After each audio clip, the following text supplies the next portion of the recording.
No problem. So yeah, so we're going to be talking about how you can get the best out of your website for your organization, how you can generate more traffic, improve visitor engagement, and ultimately increase your supporter base. As I said in the opening, if you have any questions along the way, feel free to drop them in the chat or just shout out, and I'll do my best to answer them. There will be space for Q&A at the end as well. I expect this presentation to be about 30 odd minutes. So the first thing we're going to be talking about is website best practices, and that is really how to create the best website possible. Now, when I talk about best practices, they are just that. They're aspirational things. It's something to always work to. You know, you can always be better. So it's not about being perfect, it's about improving. The second part of this is traffic generation. So that's learning how to create content that actually engages supporters, engages potential beneficiaries as well, and funders. Really creating content that actually gets clicks, so to speak. And the last part of this is going to be conversion optimization, which is about taking people on that journey from not knowing a lot about you, from having a level of awareness to visiting the website, to following you on social media, etc., to then becoming engaged in your organization and ultimately becoming supporters.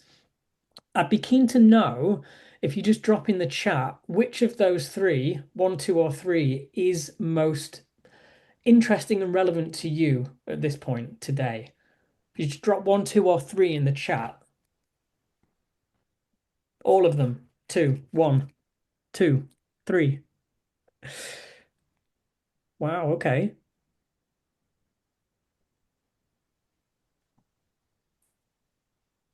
Cool.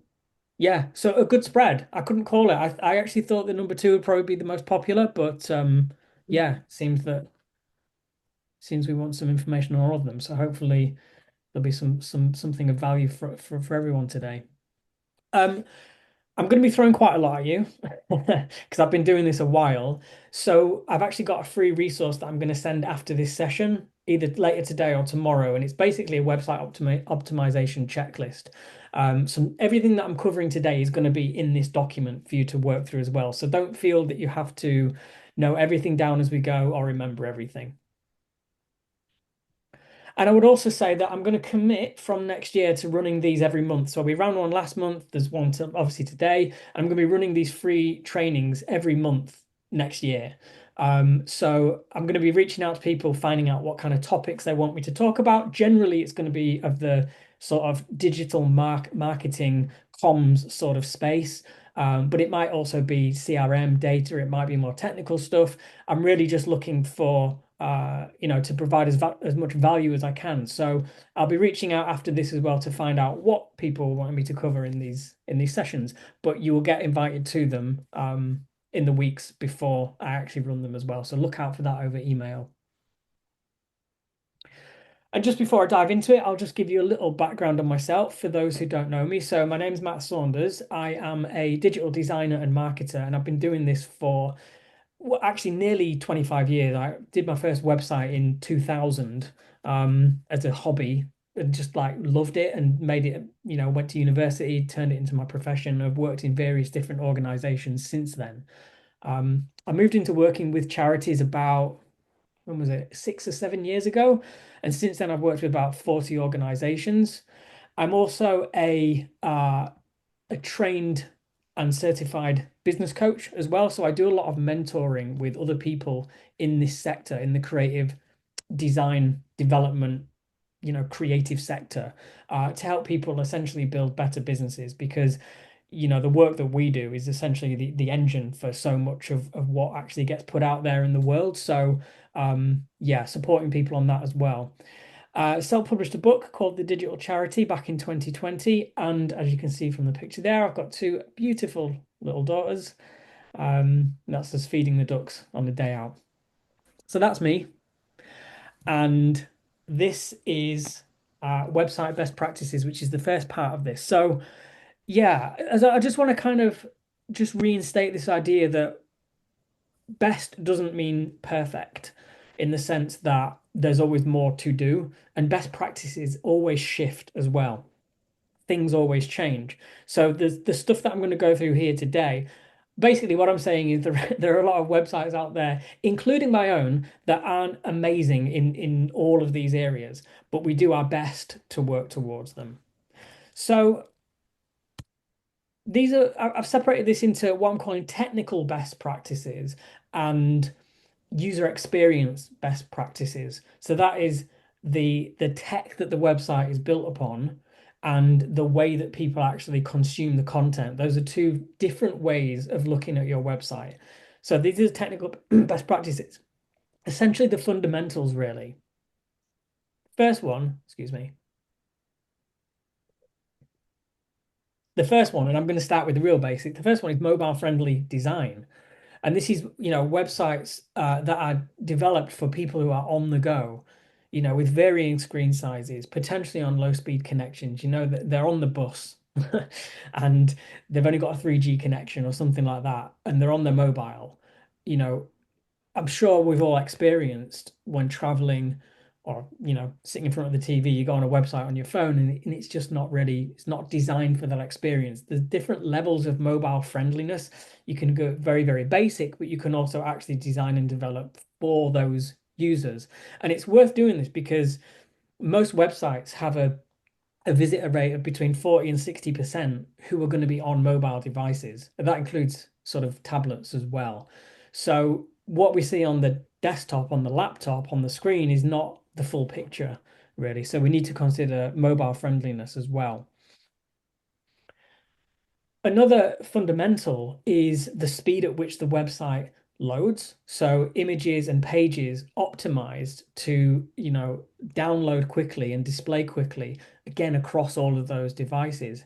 I actually have done a lot of reviewing of charity websites in particular recently. I've got to say, some of them, I can hop to another tab while I'm waiting for a page to load because it's just taking so long. And yeah, that impacts search engine optimization. It impacts user experience, and it's not too challenging to speed things up as well. There are some basic practices which I'm going to come on to in a bit to improve that. Security is another thing. So I know that these are a bit boring, but that they are pretty fundamental things. And I did want to just skip over them, but pages that are served over a secure connection, if you go to a website now that doesn't have a security certificate installed, most browsers will throw up an error and actually say, "You sure you want to go to this website?" because it may not be secure. So there was a time when it would be traditionally only financial or personal details that were being sent over the wire, so to speak, and were encrypted.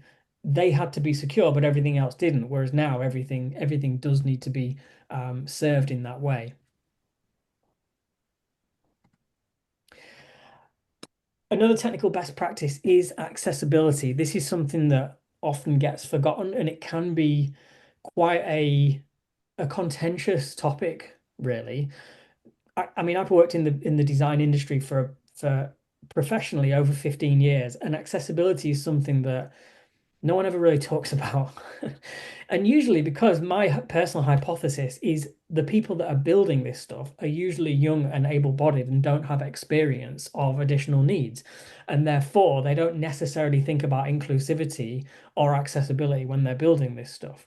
But actually, one in five people in this country have some kind of, physical, like cognitive or visual impairment. And so it's important to consider this stuff through the branding process, through the development process of any materials that we put together. And again, there are ways of testing this as well. Again, best practices around measurability. I've been in loads of conversations with potential clients before and asked them about how much traffic they get, how long they spend on their website, what's the engagement like. It, does the website actually do anything for them? Does it generate any interest? And often people don't have those numbers to hand. And which is fine, but often they don't even have the analytics software installed, so they don't actually know. And so if you're going to be investing time, money, and effort into these sort of online properties, it's really worth, putting measurable things in place, knowing what to look for. And manageability.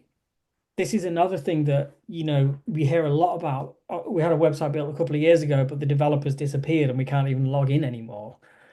So or it's built on some software that hasn't been upgraded in about a year and therefore is no longer secure and has been hacked. I actually started working with a client, spoke to a potential client last week whose website had been hacked. It happens all the time. So really, we want to make sure that whatever we build this system on, it's going to be well supported, and we've got that kind of fail safe should anything go wrong. So just using your best sort of knowledge at the moment, how many of these do you feel you can check off out of six? If you drop a number between one and six in the chat, for your current website, if you know, or if you don't, take a best guess.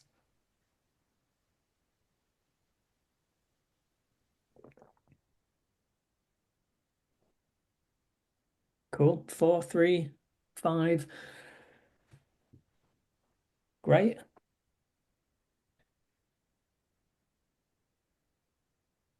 Which of these feels like it's most like it hasn't been addressed enough for you? Which one is the biggest problem? Is it security, manageability? Ruben says measurability.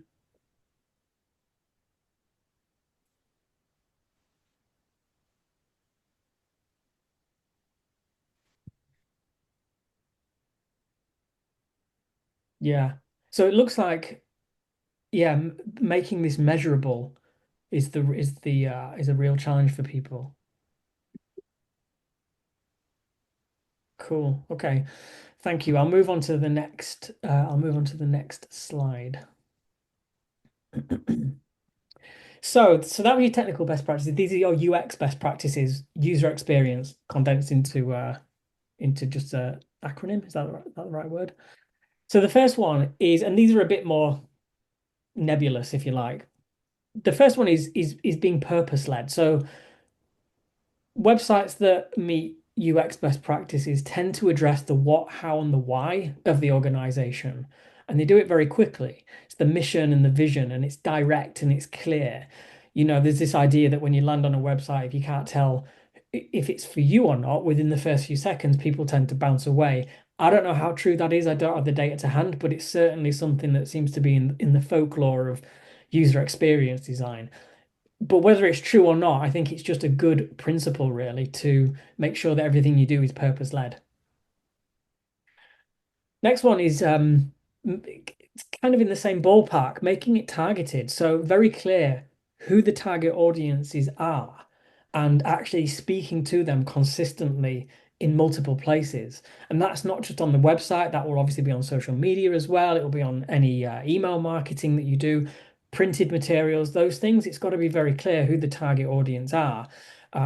Because if there is confusion there, people just kind of glaze over and move on. They won't have felt like they've found what they're looking for. Content, keeping things up to date as well is really important. I think, doing reviews of websites recently, I've seen references to special events that are happening in the summer, and now well, I think it's in winter now. So, or, you've been on websites and you've seen that like the homepage hasn't been updated since last Christmas or something like that, or it's got the director or the comms person no longer works there, but they've still got their details on the contact page. These kinds of things, like we've got to make sure that content is up to date. There are no broken links, no links to missing pages, etc. That everything's correct. So yeah, I would encourage one takeaway from this would be to just make maybe a monthly calendar, like a monthly calendar event to just check things on your website, on your social channels to make sure that it is all reflective of where you're currently at. CRM is another big thing. So this is obviously big beyond what I can talk about today, but essentially what we want to be doing is any forms that are on that website, they either need to be hosted by or plugged into some kind of database. We don't want forms capturing stuff that just goes over email and lands in an inbox and then doesn't really go anywhere. for a multitude of reasons. I mean, there are probably some data privacy concerns around that as well, but we essentially want to build relationships with potential supporters, stakeholders, things like that. CRM is a great way to do that. Another best practice is to integrate mixed media, which again sounds very basic, but no, it's so easy to just kind of put up a wall of text or not think about the presentation of the content that we put out there. From my own personal experience, if you can break up content with relevant videos, imagery, photography, those kinds of things, you don't have to put a lot of expense into this, but it improves the user experience.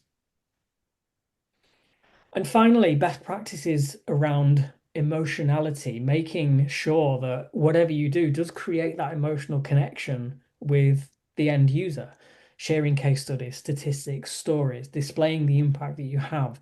These kinds of things, they build that connection. I'm going to come on to this a bit more in a moment, but it's so important to do that. Otherwise, you won't be memorable. You won't strike that that link between where someone's at and what they need, and they probably aren't going to take action. So again, yeah, I'd love to know how many of these you can kind of confidently think that you can check off out of six. You drop that one in the chat as well.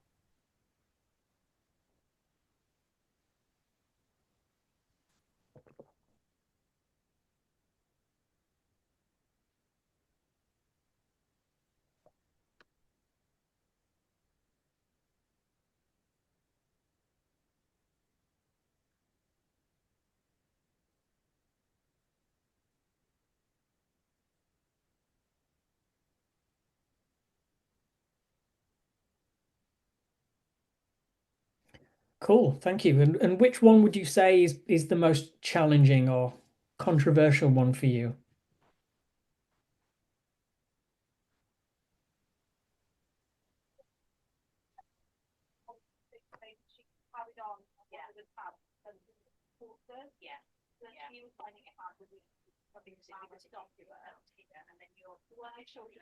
There's a couple for CRM there. Yeah, I hear this one a lot.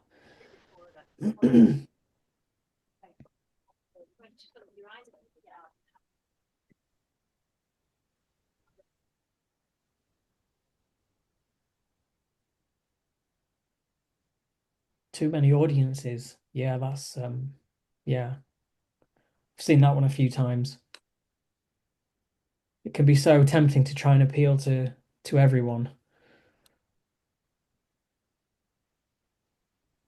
Yeah. Okay, so maybe the targeting is sort of on par with CRM.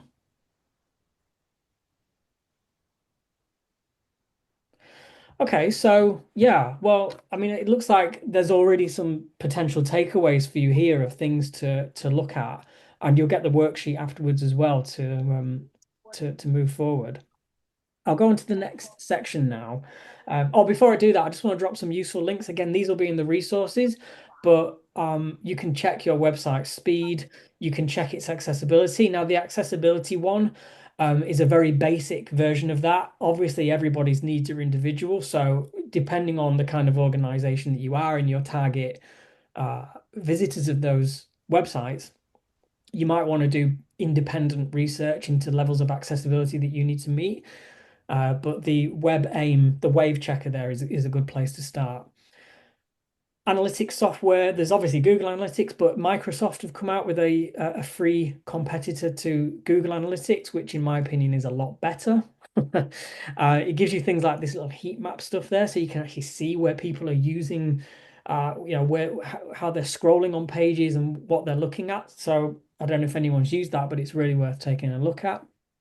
And then you've got some security checkers and a couple of CRMs that are specific to the third sector, Beacon and Good CRM as well. So take some time to check those out. Cool. Any questions on any of that before I move on to the traffic part of this?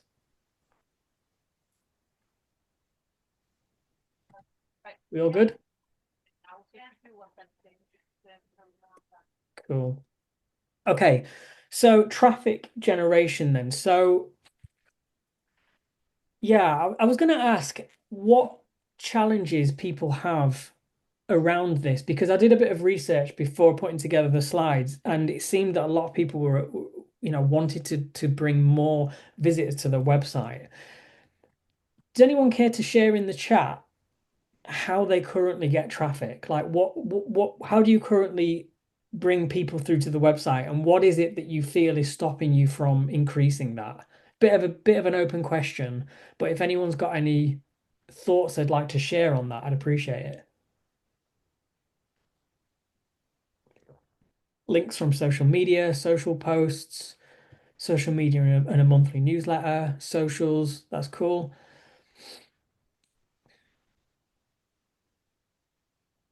Yeah, more social media. And what do we think is if this is a problem, what do we think is the kind of blocker to generating more of that, do you think?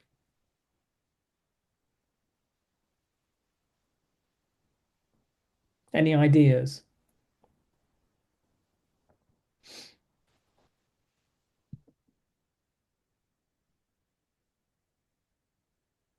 Audience may not be on social media, not enough promotion, hard to cut through the noise. Yep, it's a very noisy world out there.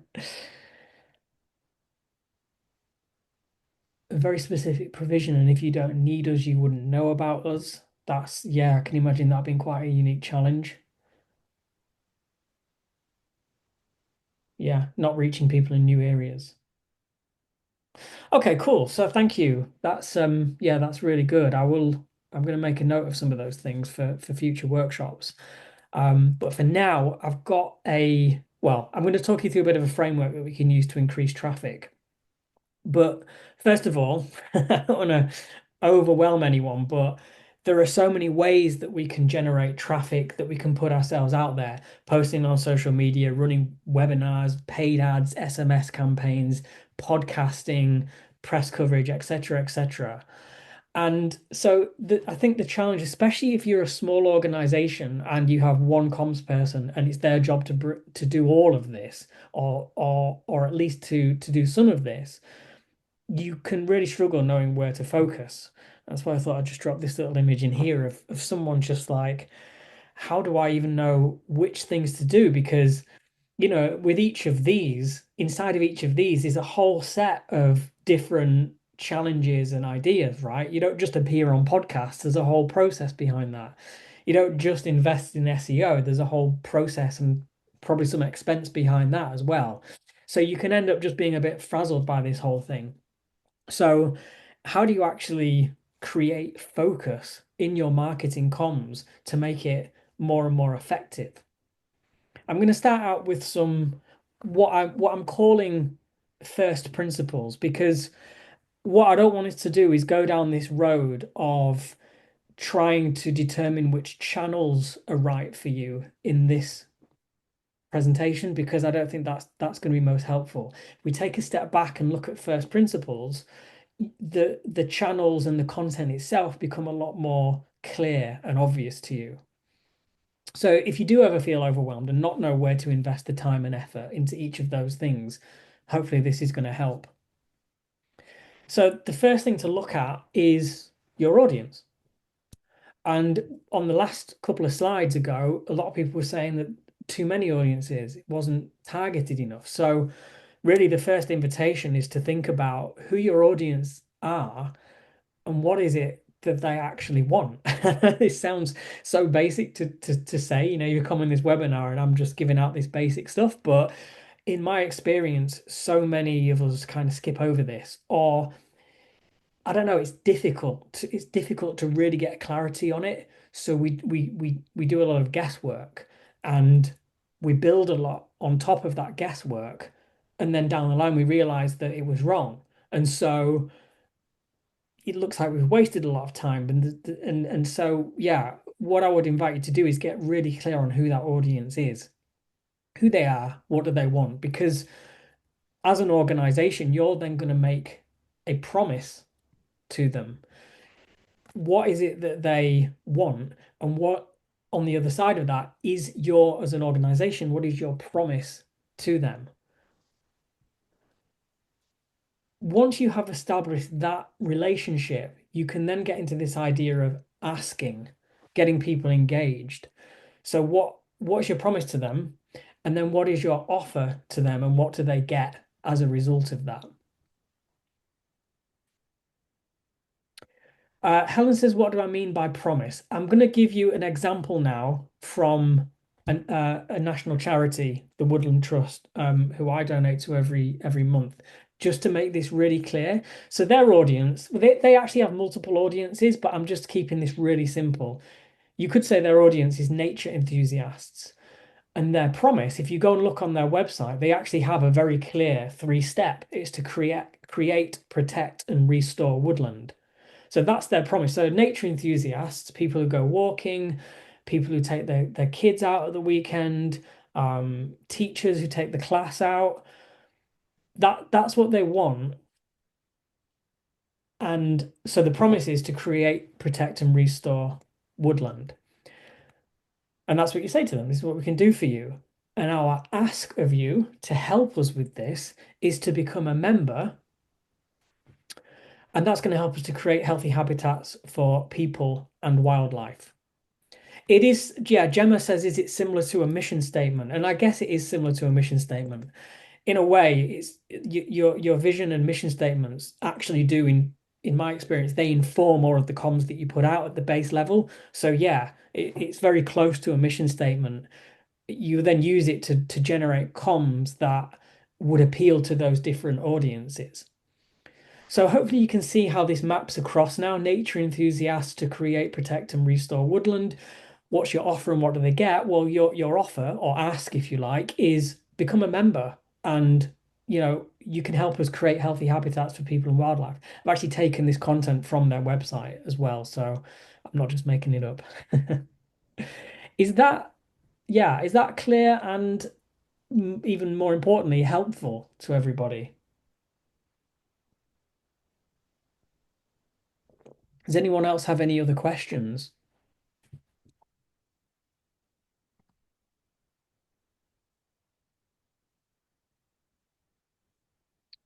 Okay, cool.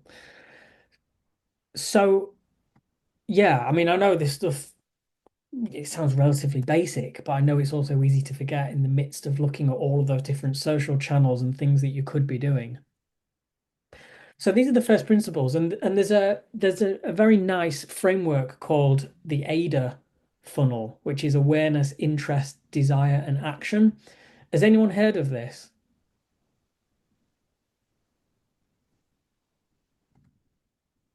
Yeah. Has anyone not heard of it?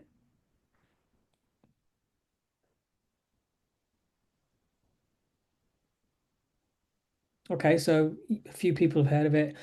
Basically, it's a way of nurturing people, or rather, it's a way of reaching people at different stages of their journey towards becoming engaged with your work.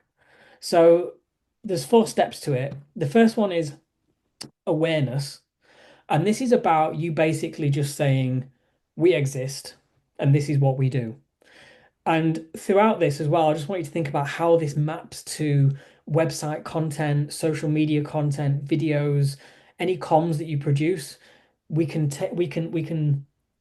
filter it through this funnel to generate ideas of what to create. So the first one is awareness. We exist, and this is what we do. The second one is interest. This is why our work is important and why you should care.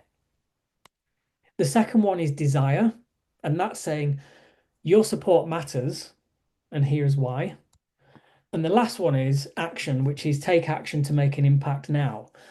Broadly speaking, anyone who you come to engage with, whether it's a real life event, or through a TV ad, through social media, whatever it is, anyone who sees your content is going to be somewhere on this scale. They're going to be, it's actually a funnel, so you're supposed to present it vertically, but it wouldn't fit on the screen. So I've done it step by step. But you can think top of funnel is like the awareness stage. Once they have that awareness, they may then be more interested in hearing more. Once they are interested, that may translate into a desire. And once you have that desire, that can then translate into an action. And you have yourself someone who's gone from awareness into becoming an actual supporter. Is that clear to everyone? And is it a helpful way of filtering your content ideas?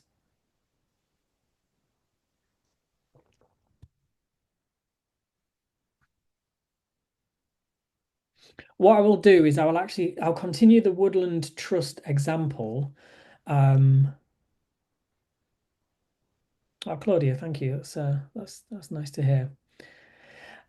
So yeah, I'm going to give you an example of the Woodland Trust. I spent quite a lot of time on their social channels to look at how they're actually using this funnel themselves. I know the Woodland Trust are a multi-million pound organization, but they've spent a lot of time and money on this stuff, right? So we can learn from them, even if we don't have those kinds of resources, which you actually may have.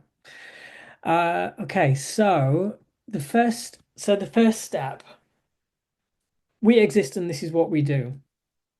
I went on their YouTube channel and I found something from 14 years ago. And I also found something from a year ago. Uh, they've got a TV ad, which is just plant more trees, which basically says this is who we are and this is what we do. And they've got something on there about improving public health, growing the future. Again, just introducing what they're all about. At this level of awareness, they're not getting into activist mode saying we need to save the world and you must support us because yeah, if you come on too strong at that stage, no matter what your message is, no matter what your cause is, you can't take some from awareness to action. There has to be a journey. So we have awareness and then we go down to interest. And I found this Facebook post that they made recently. And this one says, without support from our members, these unmissable moments could disappear, with like an alert triangle on there as well. You see a picture of the red squirrel there. And it says, join today from just £4 a month to help fight to protect woodland habitats so iconic species like the red squirrel can thrive. So they are kind of moving in with a bit of an ask there, but this is a kind of a very it's a tentative, it's trying to pique interest more than anything. This might be an ad that you see after you've already been on the Woodland Trust website, or maybe you've been on some other kind of conservation organization's website or some pages you follow on Facebook. This is the kind of ad that would be served to you at that point, trying to pique interest, trying to then create desire. For the desire stage of this, where it says your support matters and here's why, this is where we get into a little bit more storytelling and a bit more proof. So it says here 1 in 10. Only 1 in 10 woodland wildlife species are at risk of extinction. But it also says over 1,000 woods have been saved since your help in 1999, since 1999. The addition of your help in there is very strategic because what it does, it doesn't just say, they don't just say we've saved or we've helped to save over 1,000 woods since 99. What they said is with your help, inviting you into the conversation and into the story, with your help, this is what we've achieved.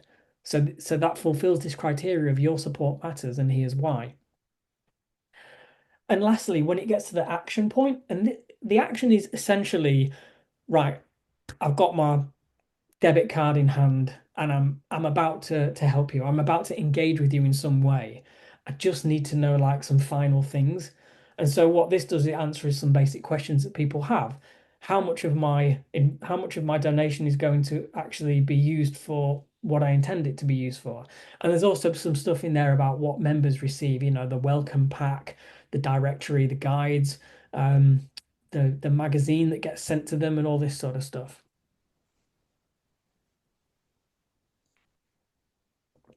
So yeah, hopefully this is helping you to think about your organization and your message and how it can apply to people at different stages. And I think one of the challenges that people face is they think they have to take an individual on a journey from awareness through to action, and that can be quite an asking. to do. So what I would encourage you to do is actually think of these as separate content buckets. What could we put under, what could we create that's going to create a sense of desire and a call to action within our supporter base. Any questions before I move on?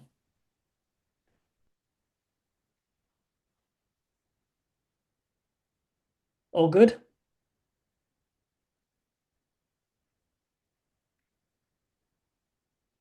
Cool. Okay, so let me give you some examples of content for each stage of this process, because I know it's all well and good showing examples, but actually, if we just bring it back down to earth and give you something tangible to work with. So what I tend to do is, just for simplicity, I will group the first two and the second two into content types, if you like. So we've got awareness and interest, desire and action, rather than it being so segmented. For me, this just makes more sense. It might make more sense for you to do it in a different way. But these are the kinds of things that I would create under awareness and interest. So it would be, and I'm going to continue with this Woodland Trust theme, but it would be brand content, who we are, what we do. Get the logo out there, the colors out there, the identity out there. You. With things like blog posts. And you've got to think about all the ways that people are interested in supporting you or engaging with you. So, for example, best months for foraging, that's not directly related to we preserve woodland and give us the money to do that. But it appeals to people who might be interested in foraging, introduces them to you as an organization, and before you know it, they're going to be lending their support. Press releases. So they did something called a Living Legends campaign, which I think they took to Downing Street. It's essentially protecting really old trees. And again, it's a campaign, but they called it Living Legends. Like, you get creative with some of the naming of these things, makes it quite interesting. Partnerships. Now, I don't know if Woodland Trust have done anything like this, but I imagined like a joint campaign with Mind, for example, exploring the link between nature and mental health. Seems like a no-brainer, seems like an obvious thing to do, but they can essentially borrow another organization's audience by Got partnering my with them. headphones in, so I can only vaguely hear you. Was that to me, But I need to keep them in. Oh, Jill? I think he's speaking to me. no, sorry, I'll find mute. Where is it? No problem. Should be at the bottom. Sorry about that. That's okay.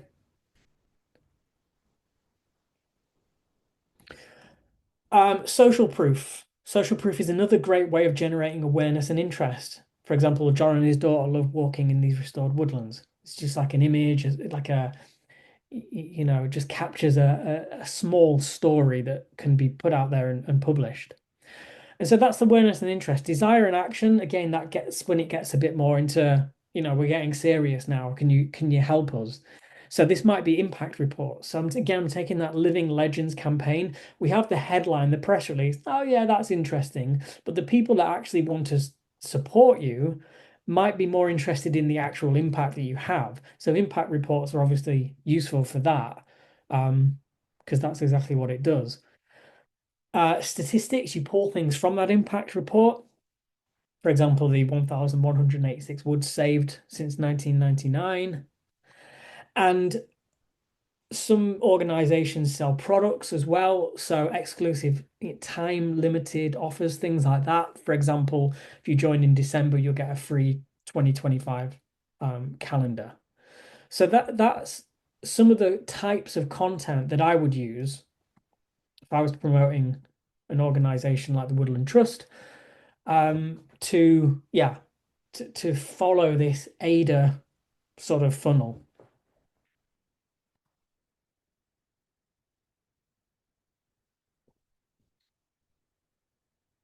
Any questions on that, anyone?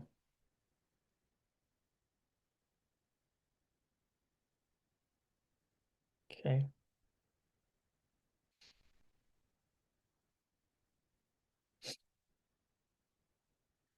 Cool. Okay, so I'll move on to the last step of this now, which is conversion optimization. It's quite a straightforward one, this. I haven't got a huge amount to say on it, but I want to give five key principles of conversion optimization. Because again, I don't want to just go straight into the strategies, step back and look at the principles. So the first one is define goals by looking at results. Results, they don't tell the full story, but they help you see where the problems are.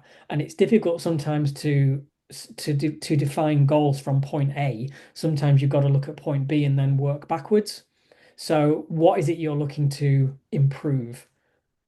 Answer that question by looking at what currently is underperforming. Be informed by data.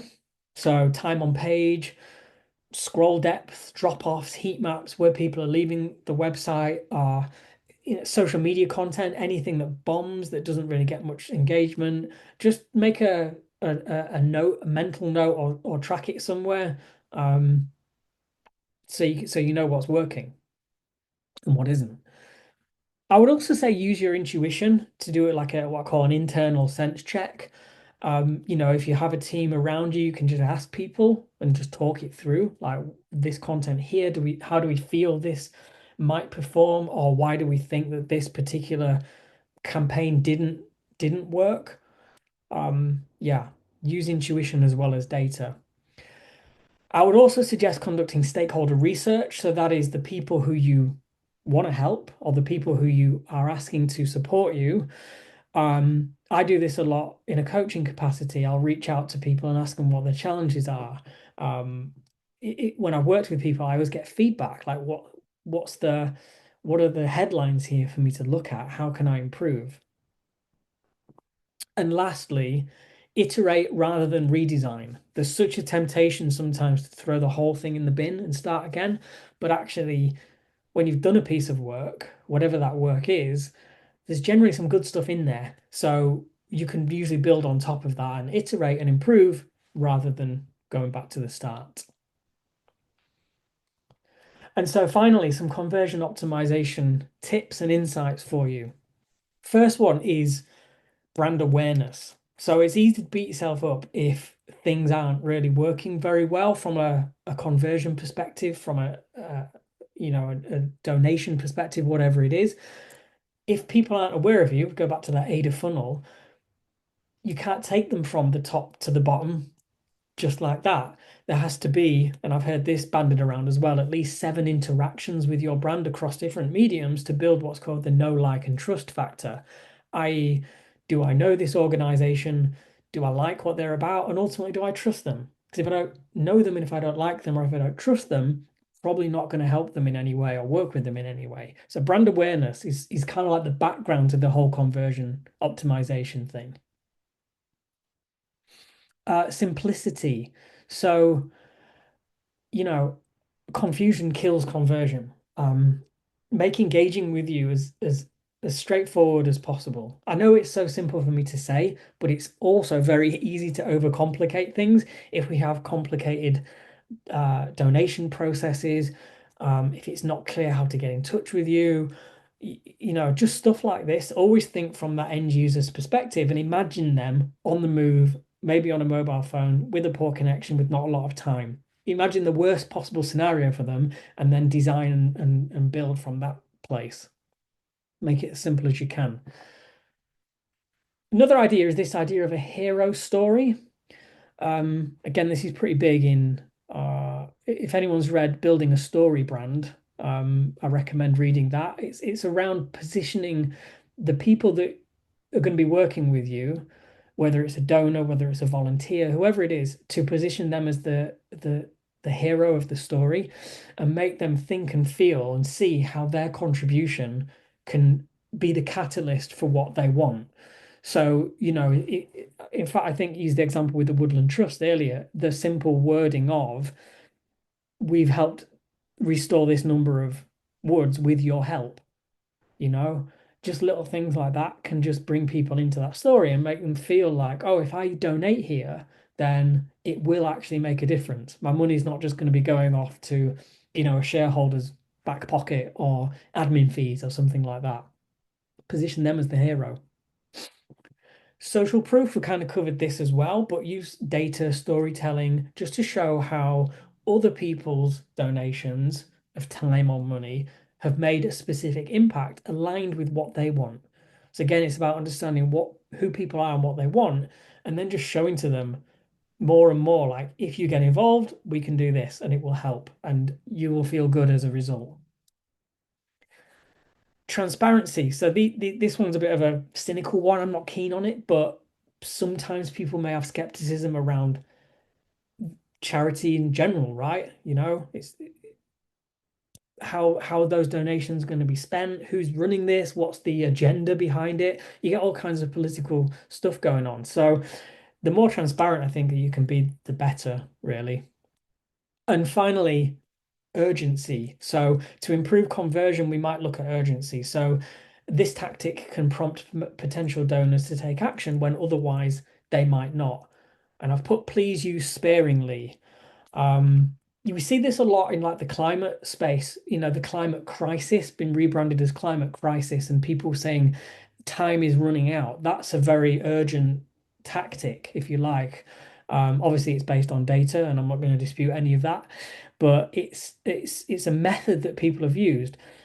Otherwise, it's very easy to just kind of kick back and be like, "Oh, well, there are other people helping this cause. I don't need to get involved. Maybe I'll get involved when it gets more urgent or when it affects me more or whatever it is." But if you can create a sense of urgency now, then yeah, that's going to improve conversion.